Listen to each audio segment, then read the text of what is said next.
Hospitality. I'm your host, Sean Walchef. This is a Cali BBQ Media production. We started this crazy show back in 2017, back when nobody was listening. We had this belief that we were not alone as entrepreneurs and business owners, and that there were incredible entrepreneurs that we could learn from. If we started a show, we could connect with people in restaurants and consumer packaged goods, in storytelling, in technology. And here we are 7 years later, and we've had some of the greatest minds on the show. I'm so happy that today I get to introduce you to Scott Porter. He is the CEO and founder of San Diablo Churros.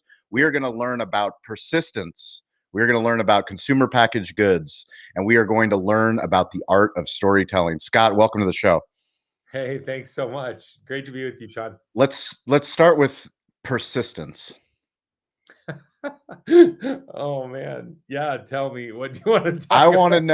want to know how persistence seeps through your DNA, and it's Oh, everything that you believe in, because people, if they go to your Instagram account, which is one of my favorite Instagram accounts, it makes me hungry, it makes me excited. You're telling stories. We're going to get into the news hacking and what you did with Costco, what you did with Charles Barkley, but more importantly, when people go to an Instagram page, it doesn't show you all of the reps that you put in to get to that most recent post.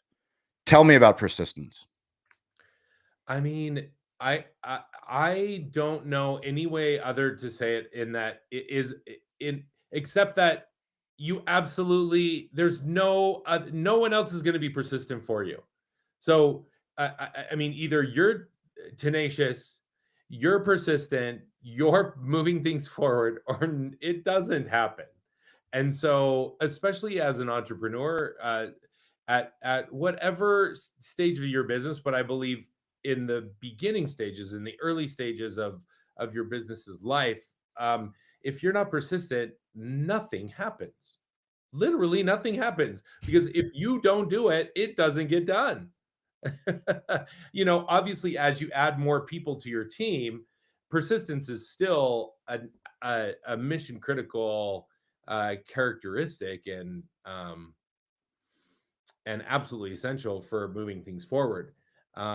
Your like my own personal persistence on many things. If it if if I'm not persistent, and even at sometimes even sometimes borderline annoying, then uh, nothing happens because no one else is going to care as much as you are about the thing, you know? And so you have to move it forward. Speaking of persistence, can you share your Shark Tank story? What you can share and what you can't share? Sure. Yeah. I mean, I just recently auditioned for the third time. So hopefully, third time's the charm. Will yet to be determined.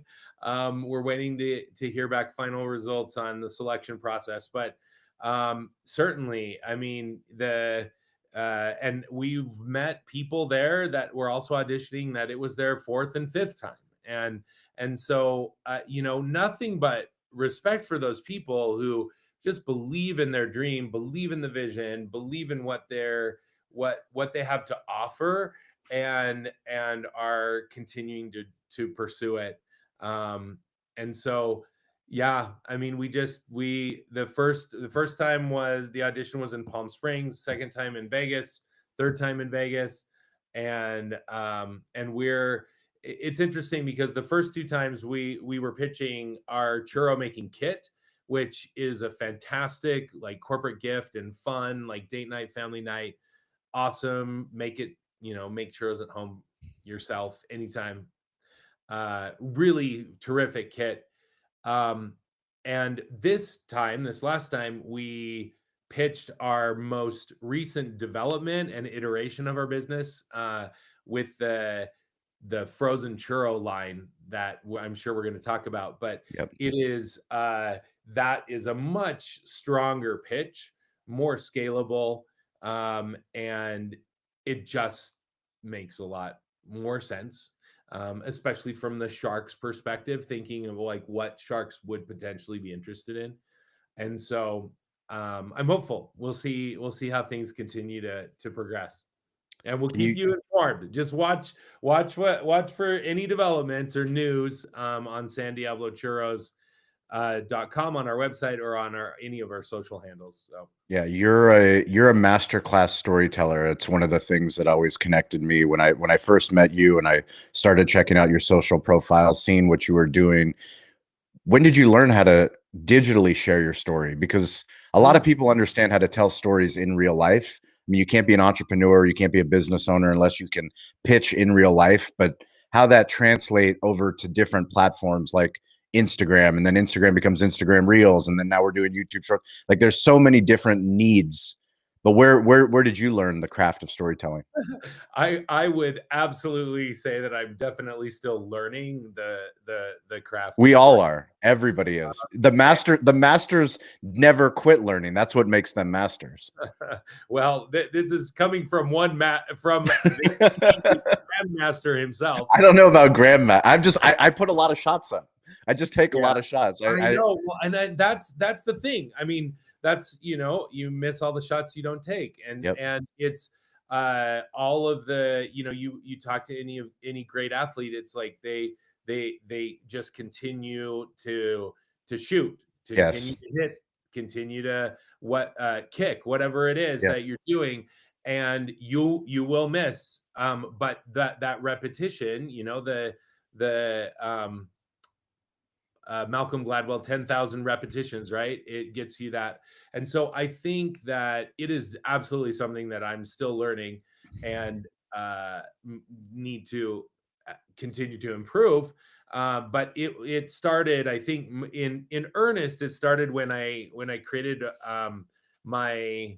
It was more of like a passion project, but I'm absolutely, in addition to churros, I'm obsessed with tacos, and so I have a taco Instagram account called the Search for the Perfect Taco, and I think like that I launched like 8-9 years ago or something, and continuing to just gush and share my extreme desire and passion for tacos with anyone that's willing to listen. uh it gave me a lot of some of those repetitions, and then ever since we started San Diablo Churros about 8.5 years ago, that has also been just a mission critical part of sharing of sharing what we do and why we do it and how we do it and what makes us special and interesting for people. So like I said, it's a work in progress. I am certainly a work in progress. And so I think that the more I continue to do it, the better that story will be. Can you share about the history of the churro and why was San Diablo Churros Oh, created? the history of the churro. So this is a little bit there's a couple of different theories. The strongest and most prevalent theory is one that is probably a little bit surprising to people. And I'll when I'm speaking, I'll ask people what the where they think the churro came from.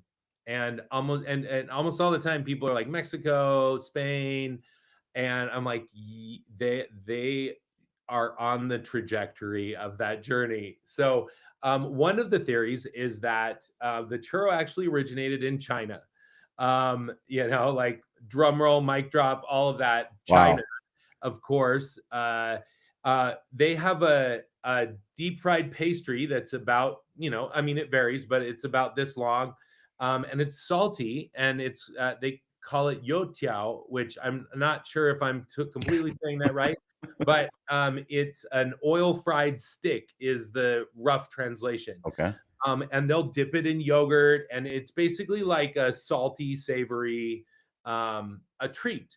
And so, as the legend has it, the Portuguese explorers discovered this in the time of the conquistadors, right? And they discovered this delicious treat. They thought it was great. They took the idea back to Portugal, where they added sugar, as they do, and made its way across the Iberian Peninsula to Spain. Spanish shepherds would make the treat in the fields, watching over their sheep, and they thought that the shape of it reminded them of the horns of the churro breed of sheep, which is a really, like, if you Google it, the sheep look totally diabolical, and they're really rough sheep. And so they have crazy horns and like multiple horns on one head. It's bonkers.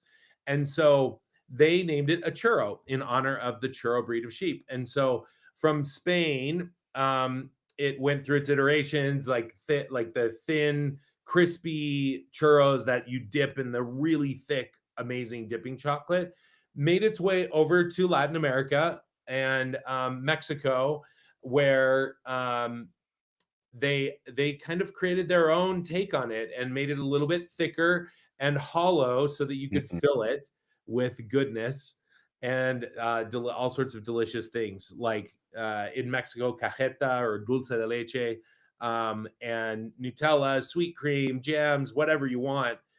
From there, eventually it's made its way to Disneyland, which allowed the churro knowledge and appreciation to disseminate to the masses. And then we say, then we started making churros as well about 8 years ago, and now you're home. Now Yeah.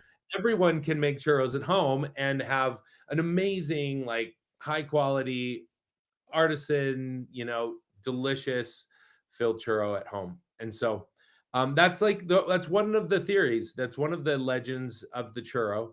The other is that it was started by the Romans. But this one's a kind of little bit like fuzzy for me, because basically in the first recipe book that ever existed, which was in, I don't even know, like 30 AD or 60 AD something, it just talks about a fried piece of like dough. It was like water and water and flour and like rosemary or something, and they talk about like deep frying it or like kind of frying it. So some people will say that that's like the predecessor to anything fried. It could be, a donut, a cream puff, a churro, whatever. I tend to think that the Chinese origin version is accurate. So next time I'm in China, I'm going to scout it out, because I want to get to the bottom of this, and I want to talk to Spanish shepherds, and I want to talk to the people that started filling them in Mexico years ago. So we'll get to the bottom of it soon. Are we having a global churro flavor movement? Renaissance. Yeah. Yeah, you know what? It's so crazy. There's it's happened over, now we've been in business again for 8.5 years. But it's been wild. And actually, when I started the business, I started it because there was a void. I discovered fresh filled churros when I was living in Mexico City, and in this magical part of Coyoacan, or the city called Coyoacan, street food capital of the city. And they have like the churros are on every street corner in Coyoacan. There's like 7 or 8 different places to get churros. I was like, these fresh filled churros are the most delicious things. Why do we have such mediocre churros back at home? And someone needs to do something about this. I'm like, well, maybe I'll start a churro business in the future. But and I realized about 8.5 years ago, no one had ever done that. No one had brought like a leveled up churro to America. And so I kind of thought it would be irresponsible not to do something about that and like make it happen. And so we did, and really it's a it's a public service. This is my duty to the world, like to bring something that delicious to you. And so we wanted to just make sure. And remind me what I kind of backtracked on some of the history there. What was your initial question there, Sean? Are we experiencing a movement? Renaissance, yes. Yeah. So no one had done anything, and I mean, I don't even know if it's a renaissance, because like the churro was there, but like now that we have mass media, social media, I mean, you've shared with me some of the places that churro flavors are showing up, and they're everywhere. Yeah, I mean, that's what and so, when we first were starting, it was, like, very novel, Yeah.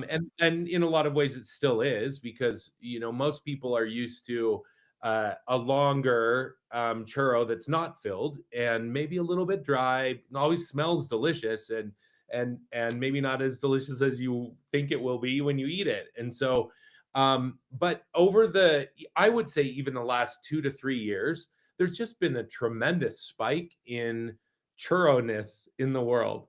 So what that looks like, and you go to any grocery store, and basically down every aisle, you will find something that is now churro flavored, Hmm. whether that's popcorn, chips, ice cream, creamers, protein bars, chocolate, cookies. I mean, Oreo had a churro flavored Yep. Oreo.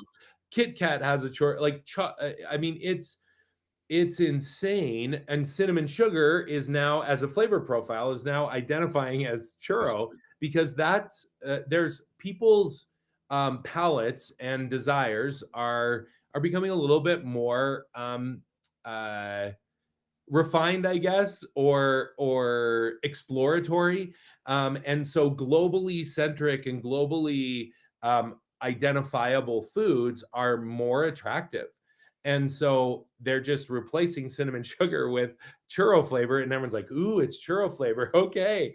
And so that's amazing because it's actually created a bit of a problem, Yeah. because there's all these churro flavored everything, but no actual churros for people to eat. And so, but that's okay because we're here to save the day, and Yes.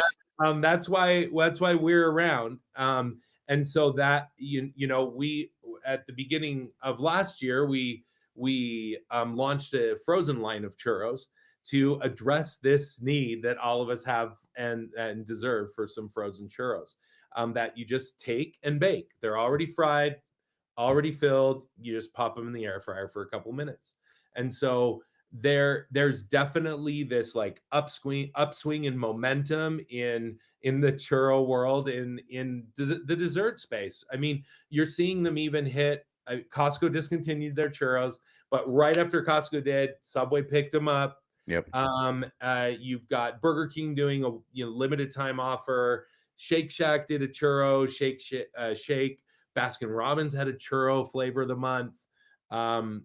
There's all sorts of mainstream, even for the Oscars last year. Weird Barbie tempted Jimmy Kimmel with either sitting on his couch and eating a churro or hosting the Oscars, and he obviously chose the churro. And Yes.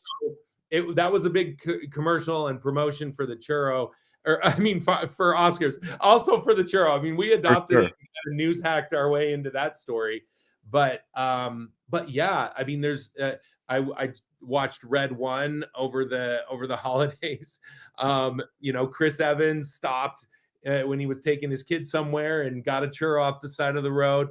There's interesting things that are like a lot of increased levels of interest and momentum in the churro world. So we're here to continue to pour rocket fuel on that and allow people all sorts of options and ways that they can live their best churro life.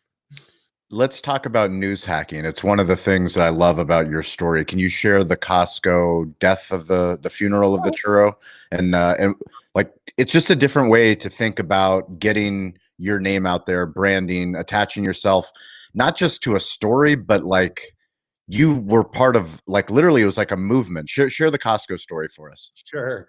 Um, uh, Around so off the heels of the thinking through all of these things that are happening in the churro world, we got the atomic churro bomb dropped on the world that's like Costco's discontinuing their churros. So people are like up in arms, right? And it's become part of their rhythm and their routine. You go get your stuff, spend a couple $100 on half of the stuff you didn't know you needed before you get into Costco. Correct. Your On your way out, $300 Costco cart. exactly.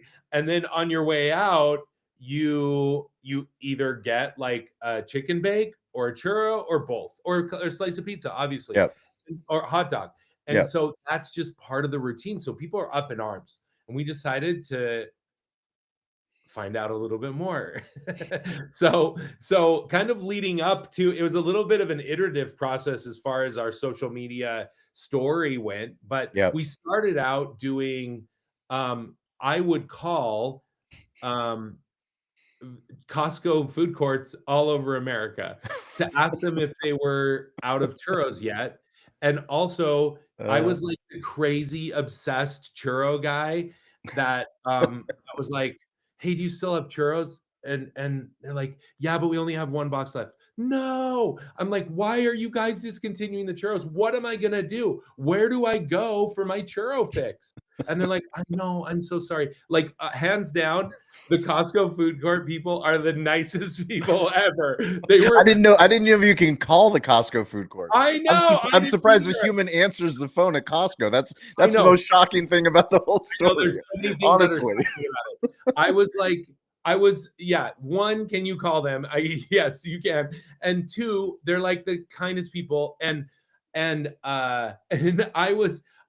I would spend several minutes on the phone with them, geeking out over churros and lamenting the fact that these churros are going to be gone. And they Yeah. were so empathetic. They're like, I know, I don't know what people are going to do. And even I remember I called this one in Dallas or something, and she's like, you know what? There's this like Mexican bakery down the street that they make some pretty good churros. And she like gave me the name. She Awesome. was so friendly and helpful. And so anyway, that was just kind of a ridiculous like build up. And because really we wanted to as a public service, we wanted to let people know that there were some churro that, like, listen, if you need if you still need some churros from Costco, like there's a couple places in Maine that still have it, and Texas and California, but they're running out. So, get them while you can. Um, and so, I mean, just ridiculous, right? And then, I mean, I don't. I mean, I'll pause there because I don't think it is ridiculous. Like well, I there, just, yeah. I mean, what you're doing, so many business owners can learn from because it's happening in the zeitgeist. I mean, it's something like, Ryan Reynolds is the master at doing this oh, kind of I stuff. know. Like he And is and when he like does the pranks with Hugh Jackman, right? amazing, like So great. absolutely amazing. But understanding that like there's a cultural moment happening, and it's happening on TikTok and YouTube and Instagram and Facebook, and people are reacting to whatever it is, some beloved brand, whether that's Target, whether that's Costco, Walmart, In and Out, whatever it is. But understanding like if they're doing something, well, now you can go and report on it. Like you're reporting on it, you're telling the story. So many people are thinking about their churro memories from their life, from where did they first, because some of them might have had a churro in Disneyland. It wasn't even Costco. Of But just course. because you're talking about churro brings back those churro memories. Right, right. Totally. Absolutely. Well, and so it was just so much fun. I mean, maybe it was the teenager in me coming out about doing the prank calls, I just loved it. It was so much fun. And so then we decided to just take it like so extra and over the top. And we said, hey, well, I mean, people are mourning, and we need to give people a place, a Uh, safe place to come together and, commiserate and hug and and be there for people. So we decided to host a memorial service for the Costco churro in the shadow of the Costco. And we invited all of our, it was a local here in Utah. We invited all of our fans to come and get free churros, in your time of need.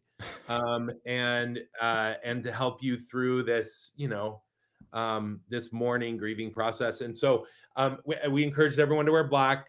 And we had a little altar there made of Costco boxes with candles, and we had the menu printed out, like the menu of the $1.50 churro, and we had people leave like notes of sadness and well wishes. And anyway, so it was ridiculous and so much fun and so over the top. It was by far our most viral video that's ever happened, almost 500,000 views. That's um, amazing. and just a ton of fun. I think the video is playing to Celine Dion's "My Heart Will Go On," obviously, because Of course. we're gonna be okay, everyone. Everything's gonna be fine. The churro, we're here for you. Yeah. So So on the back of the news hacking, I want one more story. I want the Charles Barkley NBA All-Star Game story. sure. So Charles Barkley is a bit infamous for his love and infatuation with churros, and so when the NBA All Star Week was coming to Salt Lake City, we decided that we needed to be on a personal mission to get Charles our churros somehow, so that he knew like that there's some good churros, and deep fried happiness is alive and well here in Utah. And so um we just did live Instagrams and posts throughout the week that they were here, and we were stalking Charles Barkley. Like Public, shamelessly stalking. shamelessly, publicly trying Oh to yeah. get. And we're like trying to find out where's he going to be for the next news conference, and where's he going to be doing his, whatever. It was kind of hard. We even had little toothpicks that said churros for Chuck, and we encouraged people like to watch the video that of him loving churros and help us. Tried to rally the troops and say, hey, tip us off to where he is so that we can get him churros. Yeah. So the whole week happened. That we got to the actual All-Star game itself, and we were there because we're in the Delta Center with our team and serving churros. Awesome. And so we took him down to the broadcast booth, a cup of 6-pack of churros. Now, so he saw us, he waved at us, we gave his agent the churros, and we never saw him physically eat them, but his assistant texted us back and said, Chuck loved the churros, thank you so much. And so we kind of have some proof, because a week later Charles Barkley and Shaq were kind of throwing shade on Utah, and not that it wasn't Shaq, come on, that it come was on, Shaq, really fun. come on, um, Shaquille, and crazy. I know. Imagine that. it's my And, guy. Come on. so Charles Barkley on the Inside the NBA broadcast a week after the All-Star game was like reminiscing about the All-Star week, and so like, yeah, Salt Lake City, I mean, I couldn't do anything, but those churros. There you go. Yeah. We did it. Oh man, I need the cowbell for that. That's cowbell time. That's Yeah, 100% cowbell time. it was so fun, even just like that. So he remembered the churros. Does he remember our name? We're still working on that. But it is but Chuck, if you're listening, we love you. We want to get you churros. There you go. You and Shaq, actually. That's and Shaquille for sure. I know you've had Shaq on here, so yeah. Scott, let's talk about consumer packaged goods. CPG. CPG. So we have a lot of restaurants that obviously listen to this, a lot of people that want to get into business. We know that there's profitability in getting in consumer packaged goods, but it's a lot of work. It's a long process. Can you break down high level what you've learned? Give me high level. What does someone need to know before they start the process? Like, it's in their head. Like, I have a sauce, I have a rub, I have something that I think would be great at Target, at Costco, at Walmart. Like, I would love to see it at my local grocery store. Like, give me like the 5 things that you've learned through the hard work. Oh man, still learning. Still learning. Number one, like, check your sanity, and your stomach, because you're in for a wild ride. Absolutely wild, awesome, fun, challenging. For us, it feels like we're like in startup mode again. We've been in business for 8.5 years, and all of a sudden startup mode, because it's a completely different revenue stream, business model. execution, all of it, operations, everything is different.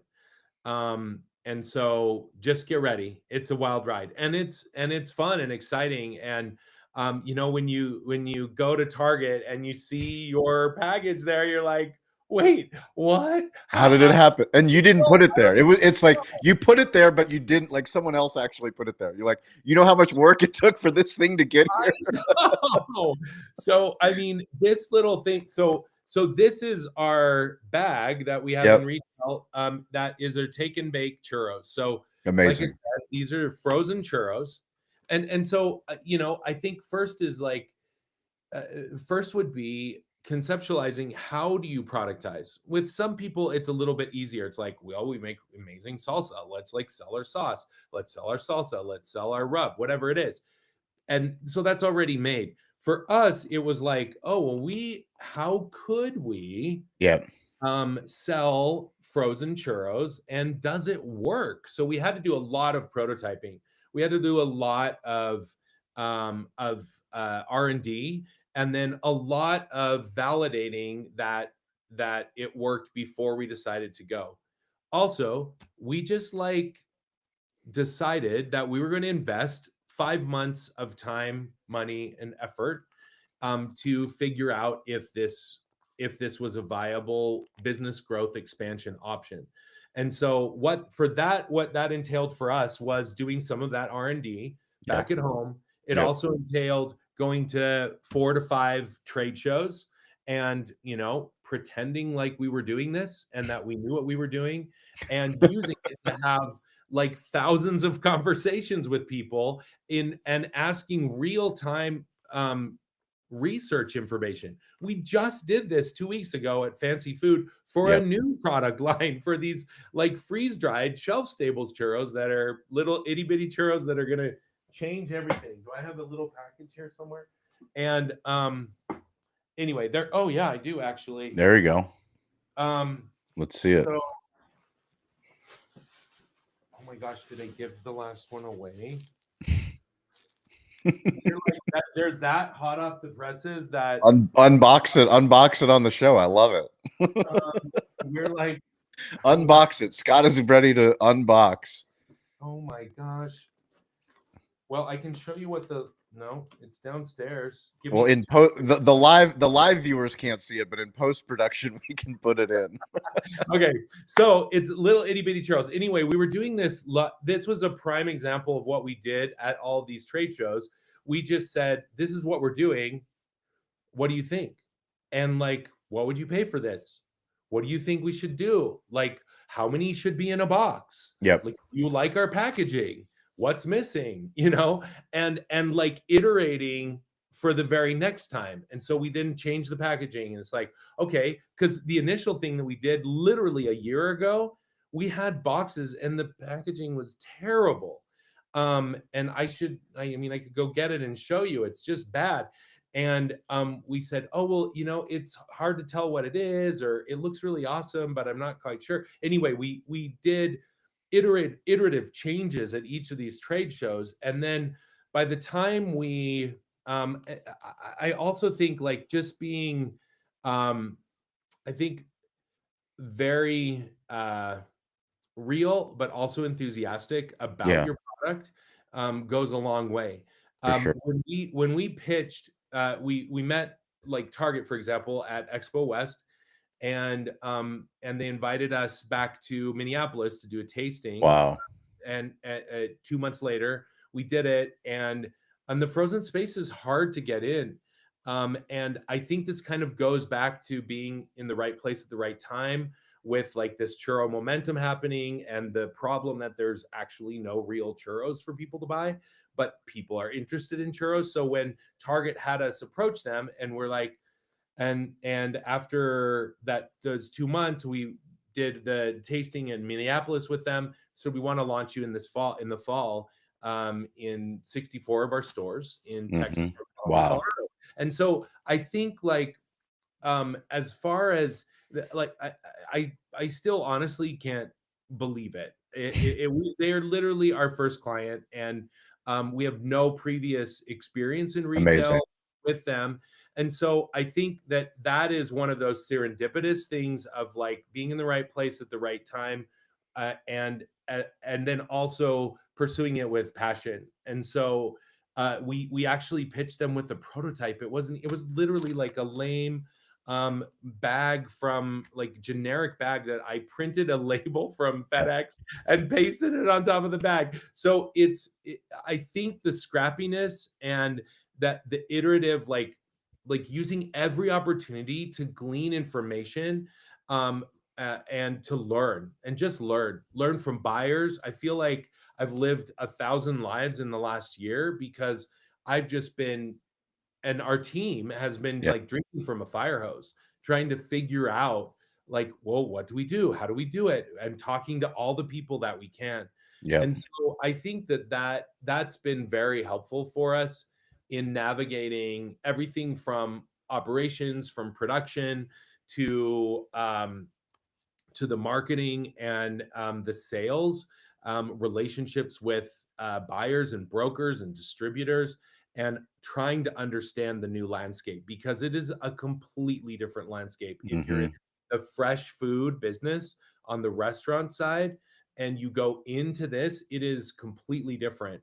The other thing I would strongly suggest is I have an amazing team that is still running the event side of the business, and that which allows me to be able to focus on these Yep. business development and growth opportunities with a lot more without as many distractions. Sure. Because as we all know, in the food business, the live fresh food business, it is chaos. And like you talk about, I mean, it's the classic, being able to you can't work on the business if you're working in the business. And so that would be a strong recommendation that I have, is having like an incredible operations team that can take that burden if you want to pursue this. The other thing I would say, like, we don't have a shop, and so we don't have like you have an amazing barbecue place. You have people coming in all the Yep. time. You guys can also test that out Yep. easily, Yep. right? Like you can create products and sell them right there.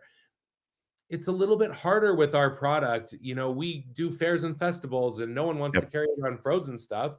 And so it's certainly we promote it at those events, but it's harder to actually sell something. But a bottle of barbecue sauce, for example, Yep.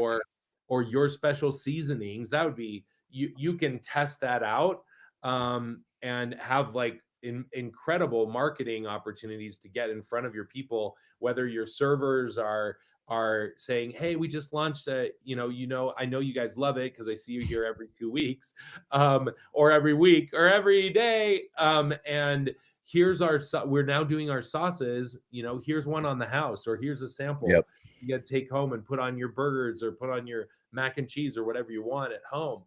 And so I think there's a lot of really cool opportunities that existing brick and mortar businesses and restaurants have to test it out before you go like full speed ahead on like production, and getting the manufacturing plant or the co-packer and shipping and all of that stuff.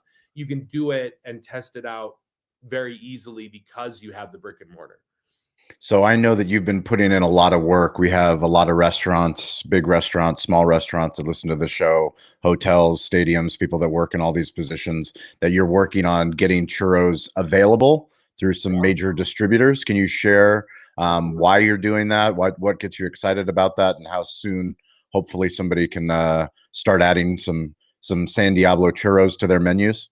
Absolutely. I mean, really, this is just part of our mission to fill lives with happiness, and everyone deserves better churros than are available out there. And so that is why we just want to help you guys delight your customers. So, like I've said, this is our retail presentation Yep. for Target, Gelson's, Bristol Farms, Associated Foods, and more to come. But we have a whole wholesale arm of the frozen churro business. And so those are providing one of two different churro options for people to add to their menus. So whether you're a restaurant or you're at a sporting venue or a theme park or whatever, now all of our churros come about this big, Yep. 3.5 inches. They're hollow, and then it allows you as the restaurateur to customize to the season or maybe your particular flavor palette. Maybe you have a really amazing coulis or some great ganache that you love to use. You can put that inside the churro and also pair it with whatever you'd like. It's shareable. You can put it with ice cream, a banana split, even a milkshake for a dessert. And so there's two different options. One that is raw and frozen and ready to deep fry Yep. directly from the freezer. And then there's other one is the churros that are already fried. Oh, there we go. There you go, Riverside. Um, Nice. See, I don't know if Mike, my producer, somebody did that, but I didn't know that happened on Riverside. I thought it was just a oh Zoom my gosh, thing. I think if we do this, How did you do that? this is Now you can't recreate it. Oh, you can do it. It only works for you. It only works if you sell churros. So yeah, this is what happens when you order churros from San Diablo. Yes, exactly. It's party time. It's party time. It's party time.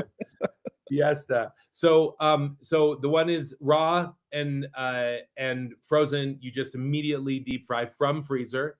Yep. And the others we fry it for you. It's already fried and frozen, and then you just either air fry, convection oven, warm it up. And so either one of those options, in 3 to 4 minutes, you have fresh churros with no spoilage, no waste, because they go directly from the freezer to either the air fryer or the deep fryer. Mm-hmm. And we sell them when we sell them at fairs and festivals, we sell a cup of 6 for anywhere from $12 to $15. You could pair them easily, put 2 with a scoop of ice cream and do a churro sundae. You could do 6 as a shareable dessert between the table and the guests that you have there. So really lots of flexibility and a lot of it's a good way to dial up the churro and the dessert experience that people are used to, which are like typically the longer churros That's amazing. A little bit more. Well, we're working. We're not going to break any news yet, but you might be able to find some churro happiness somewhere in Southern California. Let's call it San Diego, Spring Valley. We're working with the team to try to figure out how to up our churro game at Cali Barbecue. So stay tuned. Stay tuned. You got the teaser here first. So we're available and a vendor in both Cisco and US Foods. Awesome. And more to come.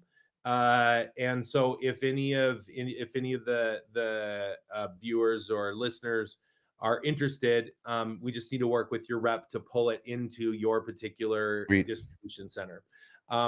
So the other thing I do want to mention is that this is really fun, is that these little itty bitty churros are shelf stable, and think like corn pop cereal size churros. They are insane. They're so good. And the reason I mention it is because restaurants, ice cream shops, froyo places, charcuterie places, imagine like a handful of these dumped on top of your favorite scoop of ice cream. Yep. So this is another way that it's actually shelf stable to be able to dress up some of the desserts that you have from a restaurant perspective as well, or toppings on anything, or inclusions in milkshakes. Someone was even saying they wanted to do a peach cobbler with like churro bits. Yep, we're working on that. Oh, we appreciate you guys watching. If you're watching this, please subscribe our Cali Barbecue Media channel. We're doing a lot of work on YouTube, but subscribe across all the platforms. Share this episode with a friend. You can join our live calls every Wednesday and Friday, 10 a.m. Pacific time, 1 p.m. Eastern time, 6 p.m. London time. It's a chance for you, the listener, you, the viewer, to be a part of our live show. It's called Rising Tides Live. You can go to betheshow.media/rising tides, and we'll get you all the information you need to join the live podcast. We believe a rising tide lifts all ships. Scott, I'm so grateful for you for joining the show, for sharing your San Diablo Churro mission with the world. Is there anything that we forgot to talk about that you want to make sure that our audience hears?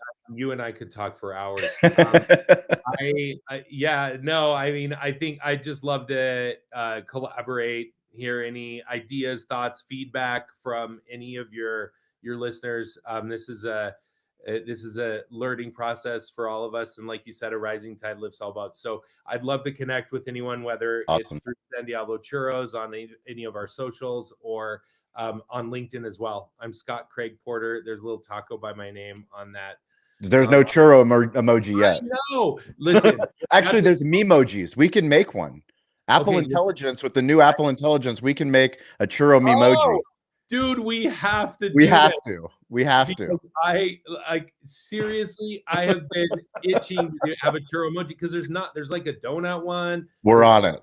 Obviously, let's do the churro emoji. I was thinking we needed to do like one of those change.org petitions. Yes. No, not anymore. Now AI is taking over the emoji keyboard.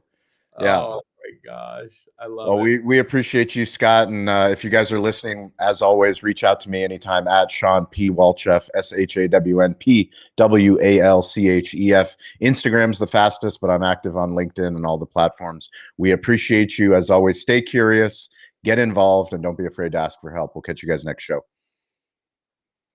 And that is a wrap. That was awesome. Good? Yeah.